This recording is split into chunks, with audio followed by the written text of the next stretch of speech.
Hi friends, இன்னைக்கு வீடியோவில் ரொம்பவே டேஸ்டியான இட்லி, தோசை, சாதம், ஊத்தாப்பம், ஆப்பத்துக்கெல்லாம் சாப்பிட்ற மாதிரி ஹோட்டல் சுவை மாறாமல் சட்னி எப்படி செய்கிறது, அதுக்கு தேவையான பொருளெல்லாம் பார்க்கலாம்.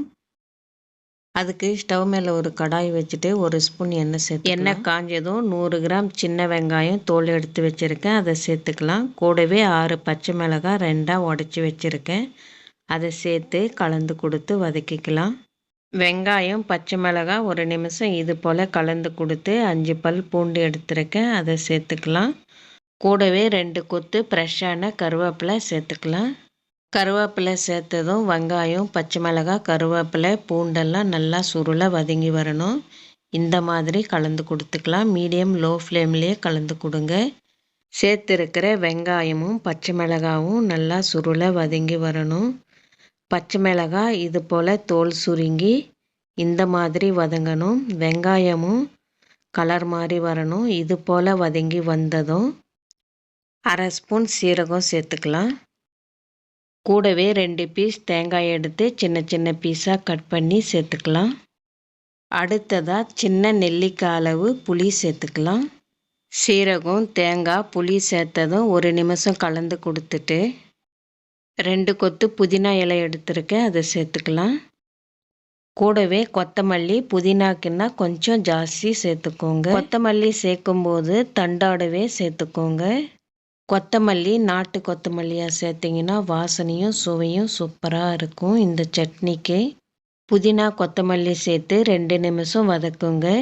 இது போல் இந்த சட்னி வதக்கி செய்யும்போது தேங்காய் வெங்காயமெல்லாம் சேர்த்து இந்த சட்னி இது போல் அரைச்சாலும் சீக்கிரம் கெடாது. காலையில் செஞ்சிங்கன்னா நைட்டு வரைக்கும் கெட்டு போகாது. சட்னி டேஸ்ட்டு நல்லாயிருக்கும். இது போல் வதங்கி வந்ததும் 1/2 கப்பு கடலை சேர்த்து ஸ்டவ் ஆஃப் பண்ணிவிடுங்க. ஆஃப் பண்ணிவிட்டு கலந்து கொடுங்க. இந்த சூட்லேயே கலந்து கொடுத்தாலே இதுக்கு சரியாக இருக்கும். அடுத்ததாக சட்னிக்கு தேவையான சால்ட்டு சேர்த்துக்கோங்க. இப்போது ஆறட்டுன்னு சட்னி அரைச்சி எடுத்துக்கலாம். இது போல் கம்ப்ளீட்டாக ஆறட்டுன்னு மிக்ஸி ஜாரில் சேர்த்து சட்னி அரைச்சிக்கலாம்.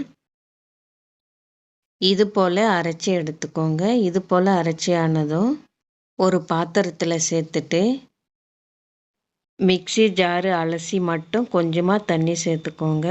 இது போல் இந்த சட்னி செய்யும்போது இட்லி, தோசை, ஆப்பம், கல் தோசை, தோசை சுட சுட சாதத்துக்கு போட்டு சாப்பிட டேஸ்ட்டாக இருக்கும்.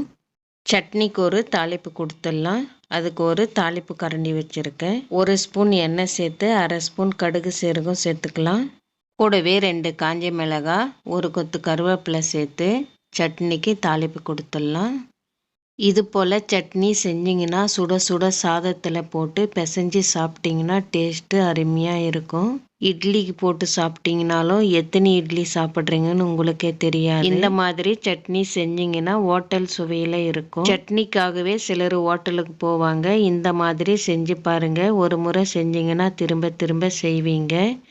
இந்த வீடியோ பிடிச்சிருந்தா வீடியோக்கு ஒரு லைக் போடுங்க. நம்ம சேனலை சப்ஸ்கிரைப் பண்ணலைன்னா சப்ஸ்கிரைப் பண்ணிக்கோங்க. அப்படியே பக்கத்தில் உள்ள பெல் பட்டனும் தட்டி விடுங்க. அப்போ தான் நான் போடுற வீடியோ உடனே நீங்கள் பார்க்கலாம். இன்னொரு வீடியோவில் பார்க்கலாம். தேங்க்யூ.